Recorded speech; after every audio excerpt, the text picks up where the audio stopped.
مفيش احلى من صينيه رقاق كده، الوش بتاعها مقرمش وهي من جوه بتدوب في بقك كده، حاجه طبقات تحسي ان انتي ما بتاكليش صينيه رقاق، لا ده انتي بتاكلي حته فطير. هنعمله النهارده بطريقه سهله وبسيطه. والرقاق اللي احنا عملناه ده، الرقاق ده اللي احنا كنا عاملينه في البيت وكنا مجهزينه من قبل العيد. بصي بقى الجمال، حاجه كده بتتكلم عن نفسها. يلا بقى اللايك والسبسكرايب للقناه، وما تنسيش تفعلي زر الجرس عشان كل ما انزل فيديو جديد يوصلك، وما تنسينيش بكومنت وصفة النهاردة. ونبدأ بقى في أحلى حاجة في العيد، وبصراحة في كل أكل العيد هي صينية الرقاق دي. صينية الرقاق دي بالنسبة لي كده أنا ممكن أكلها هي لوحدها. يلا نشوف الصينية الحلوة الأول ازاي. هنبدأ الأول في تعصيج اللحمة. بالنسبه لي عصاج الرقاق مختلف شويه. ازاي؟ بحب فيه اللحمه بتاعته لازم تبقى دسمه شويه، فبحط لها كده شويه زبده. انا عندي كان زبده كنت مسيحاهم، كنت سايباهم في التلاجة، فاخدت منهم حوالي معلقه كبيره كده، وهحط عليها برضو شويه زيت، ومقطعه بصل كميه محترمه من البصل. العصاج يحب البصل الكتير، بيدي اللحمه تسكيره حلوه قوي. هبدأ بقى ان انا اقلب كل ده مع بعض، وزي ما قلتلك كده لازم اللحمة بتاعتك تبقى فيها دسامة شوية. الرقاق من دسمة، اللي تحب الشوربة الدسمة تحب اللحمة الدسمة. فانا اللحمة عندي ما كانش فيها نسبة دهون كتير، يعني اللحمة المفرومة دي انا متأكدة ان هي ما فيهاش نسبة دهون كتير، فعشان كده حطيت زبدة مع زيت. وهبدأ بقى ان انا قلبت البصل كده لحد ما البصل دبل بس معايا. انا ما بحمرش البصل في العصاج، انا مجرد ان البصل يبقى شفاف ويدبل بنزل عليه على طول باللحمة. بدي اللحمة كام تقليبة كده وادخلها كلها مع بعضها مع البصل، واول ما لونها بيبدأ يغير بنزل عليها بالبهارات بتاعتي. احط ملح، رشة من جوز الطيب، 7 بهارات لحمة، فلفل اسود، بس كده. وبقلب كل البهارات اللي انا حطيتها دي كده مع بعضها، وبسيبها بقى على نار هاديه كده لحد ما تستوي. وعامه اللحمه المفرومه ما بتغيبش معانا في السوا، بس زي ما قلت لك كده حته الزبده وانتي بتشوحي اللحمه كده او بتعصجي اللحمه مع شويه الزيت، يعني بتدي طعم حلو. لو عندك سمنه فلاحي اشتغلي بيها، هتدي طعم احلى واحلى كمان.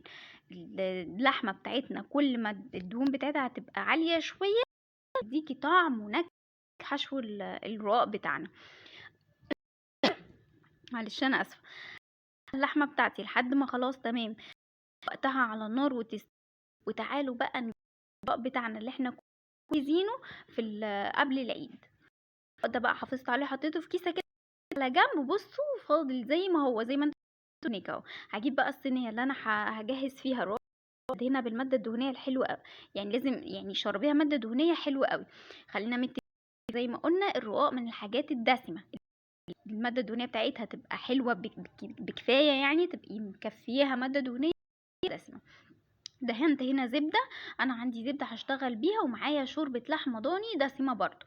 بصي بقى، عايزه ان انتي تحطي معلقه سمنه او زبده في الشوربه، تمام. انا ما بحطش الزبده ولا سمنه في الشوربه، انا بحط شوربه طبقه الرقاقه كده في الشوربه، والشوربه تبقى معايا سخنه، وبحط كل ورقه رقاق وبمسحها بالفرشه بمسحه زبده كده. بالنسبه لي بحس ان انا ايه، كل طبقه متشربه من الزبده او الماده الدهنيه حلو.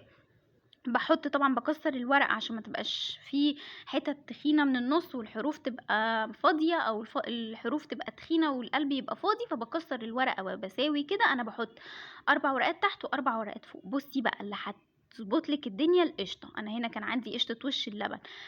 الزبدة باحطها ما بين كل ورقة وورقة، القشطة كل ورقتين بادهن قشطة. ادهني بقى حتة قشطة حلوة كده. انا القشطة دي ببقى احوشها من وش اللبن وبسيبها عندي في الفريزر للوصفات اللي دي. وخصوصا حطيها في الحروف، معظمنا بيلاقي حروف الرقاق بيبقى ناشفة شوية اكتر من القلب بتاع صينية الرقاق. ظبطي قشطتك كده على حروف الصينية، هتاخدي قطعة رقاق ريحتها وطعمها وغنية غناوة مش قادرة اوصفلك عليها. يعني وزعي القشطة كلها، بس اتكي شوية على الحروف، هتلاقي ان حروف الجلاش قصدي الرقاق بتاعك طالعة تحفة. هنا خلصت الاربع ورقات، وزي ما قلت لك كل ورقة وورقة بحط زبدة، والقشطة ما بين كل ورقتين بدهن كده كله قشطة. بعد كده هنزل بقى اللحمة بتاعتي اللي اتعصجت وكانت خلاص استوت وتمام. وزعيها بقى كده، وما تقوليش مش هحط للاطراف، لا حطي للاطراف، وصلي للاطراف عشان خاطر الحروف دي. انا بعشق الحروف يا جماعه في صينيه الرقاق. فعشان اللي ياخد حتة من الحرف ما يلاقيهاش فاضية، لأ يلاقي فيها لحمة، وهي كده اللحمة مش هتتحرك مكانها، زي ما هتحطيها زي ما هتطلعي تلاقيها مكانها، لا هي بتسيح ولا بتعمل أي حاجة. فوصّلي اللحمة بتاعتِك برضه لحروف الجلاش. هنحط بقية الطبقات بتاعتنا، وزي ما اتفقنا كل طبقة باحط زبدة، وكل طبقتين باحط قشطة لحد ما أخلّص الكمية بتاعتي.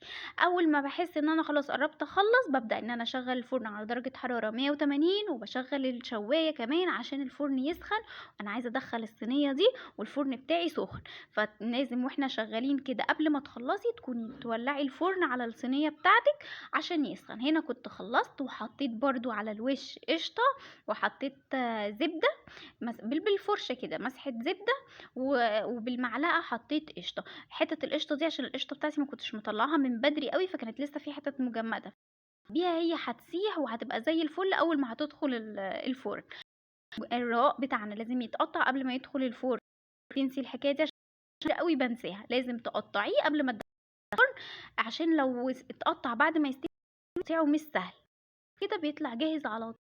مقطّعاه ومضبّطاه. هاحطه بقى كده بعد ما خلّصت تقطيع، هاحطه على الشبكة هياخد من تحت ومن فوق زي ما أنتِ شايفة كده. أنا ما شغّلتش الشواية، اعتمدت على حرارة الفرن بصراحة. طيب أنتِ عندِك يعني أخد من الحروف لون حلو ولسه من فوق ومحتاجة شواية، خلاص شغّلي له الشواية. بس أنا عن نفسي كده ياخد لون منه فيه من غير شواية ومن غير أي حاجة. في الأول كنت لمّا باطلّع الرقاق لازم أغطّيه عشان يطرى، بس بُصّي بقى الرقاق طالما عطيتِ له كفايته من الشوربة مش محتاجة إنِّك تغطّيه، هيطلع طري. الطبقة اللي فوق بس هي اللي بتبقى مقرمشة معايا، والباقي بقى الرقاقة نفسها بتبقى بُصّي طرية وتحفة.